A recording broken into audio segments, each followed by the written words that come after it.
Two people. I'm gonna go ahead. Hello, Good, everybody. more robots. It always More robots. robots. It always throws me for a loop when we hop over and they're right in my ears.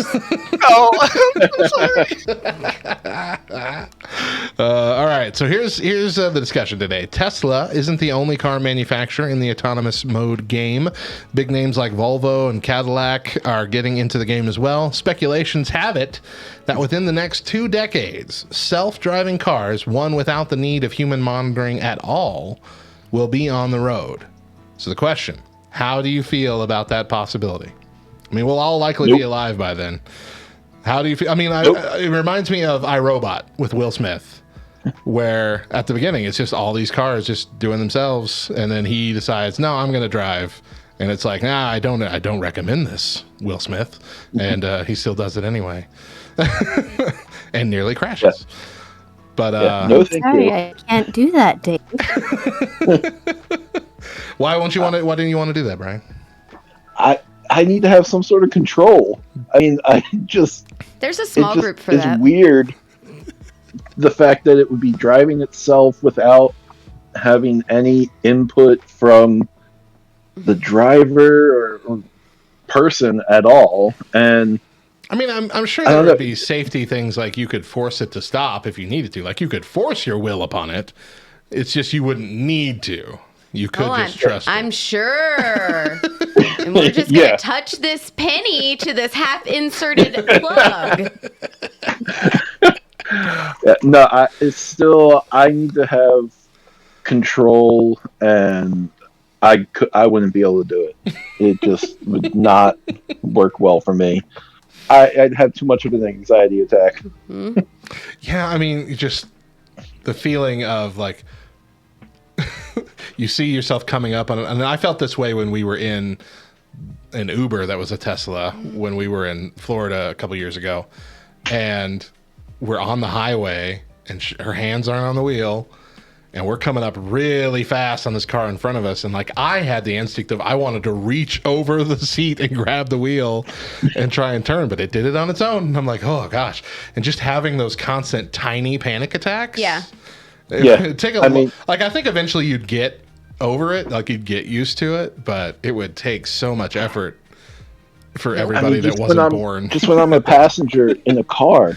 Yeah. And I think that they're not braking soon enough. My foot starts pressing down the imaginary brake pedal. Like, okay, start stopping anytime soon now. Yep. What about you, Tad? Are you excited for the future of cars? Okay, so this is actually a 10-year-old conversation that I've had with my stepdad. Yeah. So what you have to think about is it's not just one car on the road with this ability. So the ability to have 5 separate cars in a group, this is great for any long commute, which a lot of people do across major highways. This is not small town or rural or urban areas where it's a little bit more complicated. Right. So when you're on the highway and you're in a group of 5 cars, all of a sudden now you're looking at fuel efficiency because you're drafting.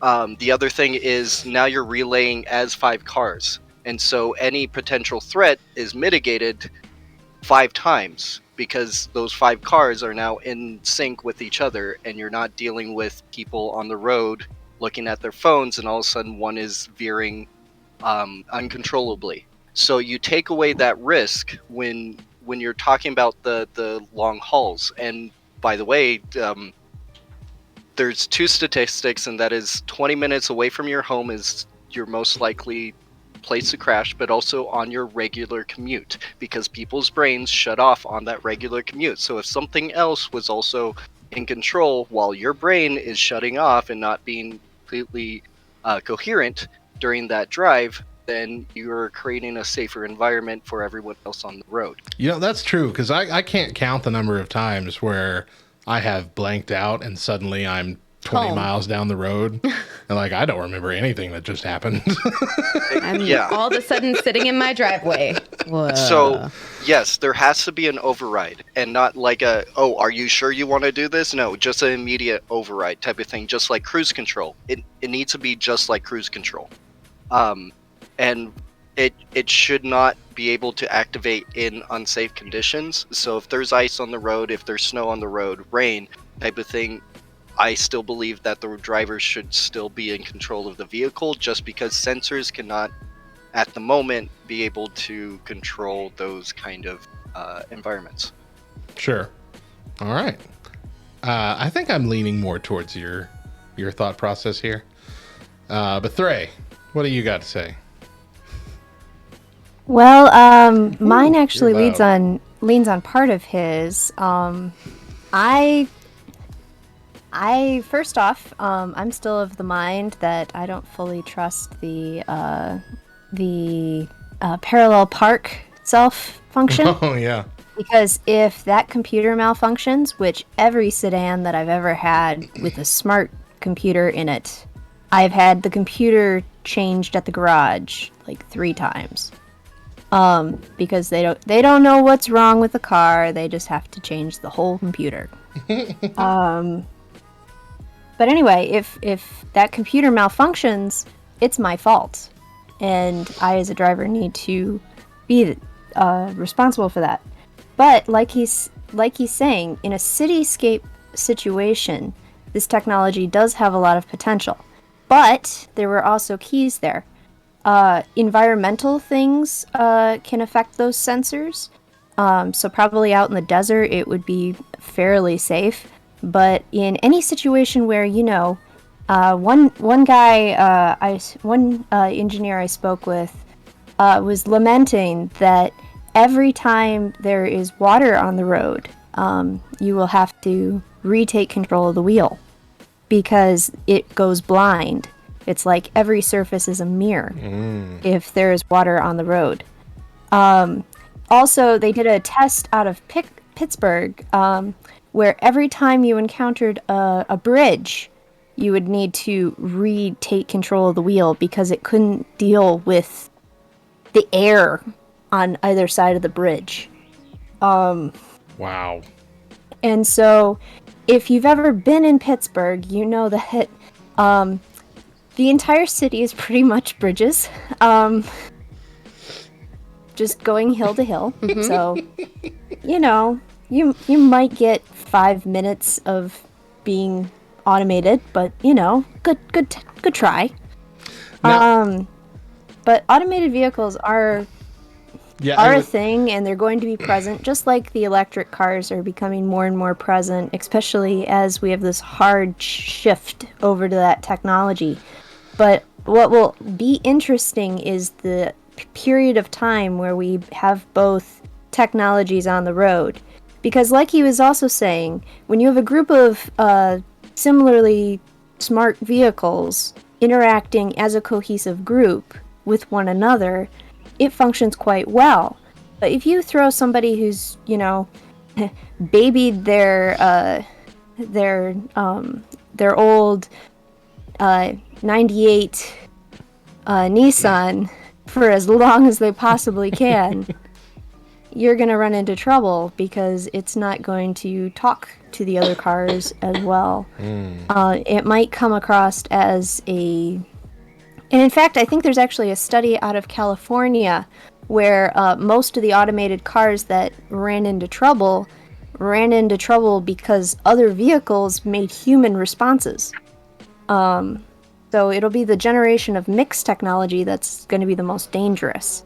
I'm not saying that everybody should, therefore not do it or jump on it first thing they can.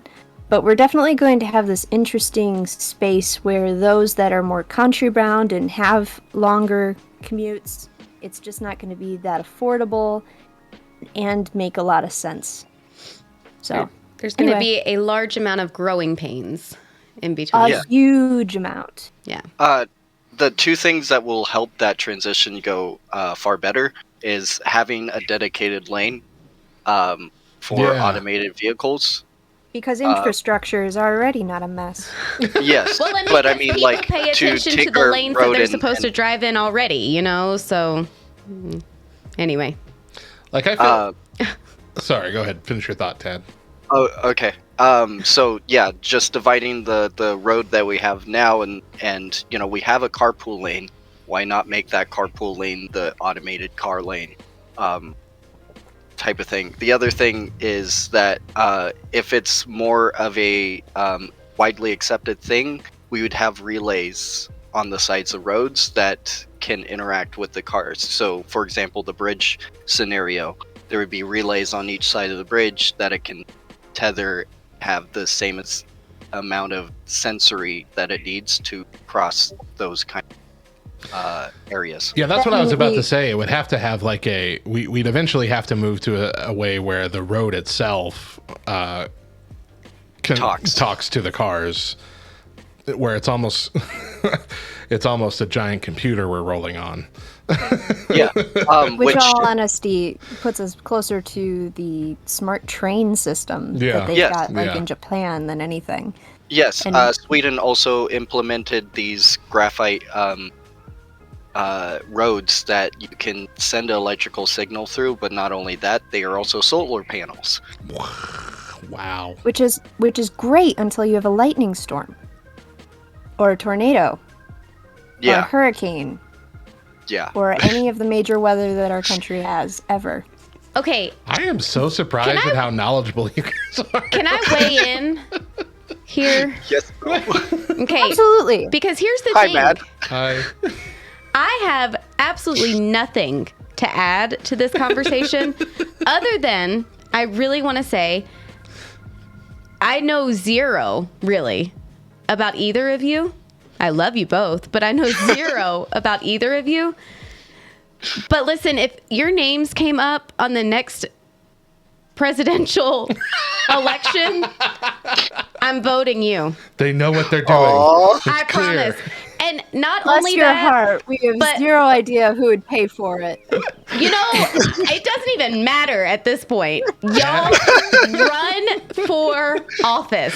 Tad please. and Trey, 2024. I'm not even I'm not kidding, guys. All honesty, I'm not kidding. I don't think we're Skippy. eligible. I mean, are you I don't think over either of 33? us 33? 33 is how old you have to be, right? I think, yeah. 35. I believe. Oh, 35. 35. 33 was how old Okay. Jesus I was. got And- 8 years. And Tad, Oh. if I'm recalling, you mentioned you were a '90s kid last time, so Yeah.